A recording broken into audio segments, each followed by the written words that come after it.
Let's now go to a breaking story in the Sun newspaper that will shake up how the government houses migrants in Britain. New government plans seen exclusively by the Sun detail how luxury 4- and 5-star hotels will be returned to the public after being taken over by Channel crossers. A little earlier, we spoke to the journalist who broke the story. Here's the Sun's political editor, Harry Cole.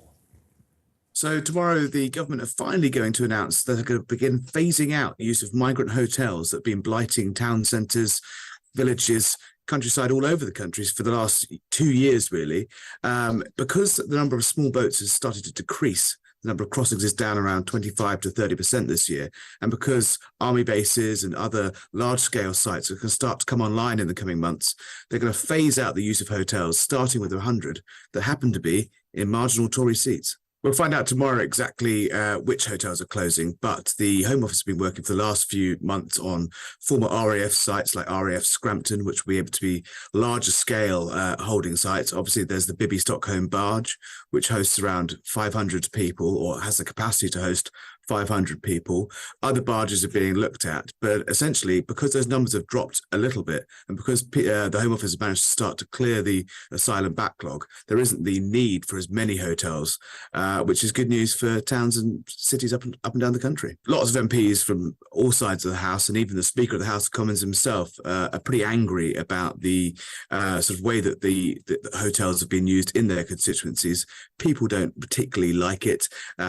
Venues where people had their weddings, golf courses, old hotels in the centre of towns that used to be a sort of jewel of the town centre have now been sort of taken over for months and months by the Home Office. So there is a lot of anger out there. We saw it last week in the House of Commons where Jill Mortimer, the MP for Hartlepool, was responding to an incident that happened in her constituency, which is now under court protection. So we can't go into too much detail about that, but made very, very clear the public anger and just disappointment that this policy is really a sort of very visual failing of our inability to control our borders, is affecting people in their hometowns. I'm not sure how likely it is to change the government's fortunes. I think lots of voters have given up on this government already. As the polls show, people are pretty fed up with the Tories, but they're going to throw absolutely everything they can about, Rushi Sunak's promise to stop the boats. They've admitted that basically they're not going to be able to stop people coming, but if they can reduce that number, if they can be seen to be doing something, at least it's a last throw of the dice really for the government.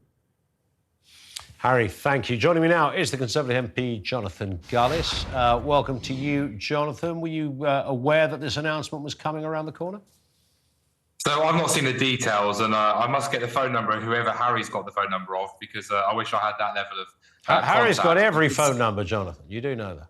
Well, look, the one thing I can say is, obviously, I saw the Times story where it was reported that Stoke-on-Trent is one of those areas where we have 2 hotels. I'm obviously going to wait for the statement to come out, but I do hope that Stoke-on-Trent does have those hotels emptied, because we as a city were the 5th largest contributor to the asylum dispersal scheme when it was voluntary. We have in one of our wards in the city centre a ratio of 1 in 30, one asylum seeker for 30 residents, when it's not meant to be lower than 1 in 200. The city of Stoke-on-Trent for decades has done its bit and carried the burden for this country. It is now totally unacceptable that our hotels, right by levelling up projects, are undermining the viability of those projects, meaning people have lost their jobs, can't get access to the gym that they were members of. I've had to have weddings cancelled and people lose their jobs. It is not right, and and I'm proud that this party is now moving to get people out of hotels and into alternative accommodation, whether those be disused RAF bases or whether that be Bibby Stockholm and other such barges. Well, I was about to make that point, Jonathan. It does throw up the obvious question. Great, people say, of course you shouldn't be essentially closing hotels to house Channel migrants. But where do you put all those people in the meantime? That's point number 1. Point number 2, is this going to be enough to turn around the fortunes of your party right now, which has had a pretty torrid time over the last few weeks? Well, look, on your first point, I mean, as Harry's pointed out, we're down 30% on comparable numbers to the same point last year. So that's a positive sign.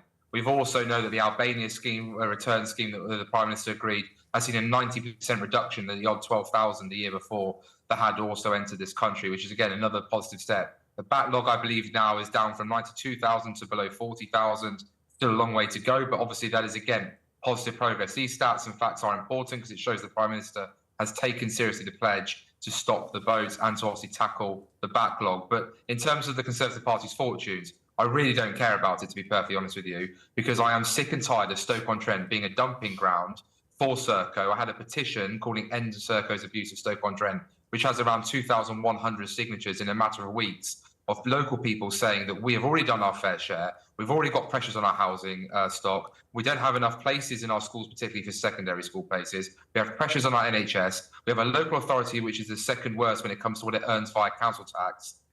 We have done our bit. It is not the responsibility of Stoke-on-Trent to carry on shouldering the burden. There are other parts of the country, in particular Scotland and Wales, that had done the square root of bugger all, to be perfectly frank, Ian, over a number of years. And it's about time that those areas started stepping up and doing more.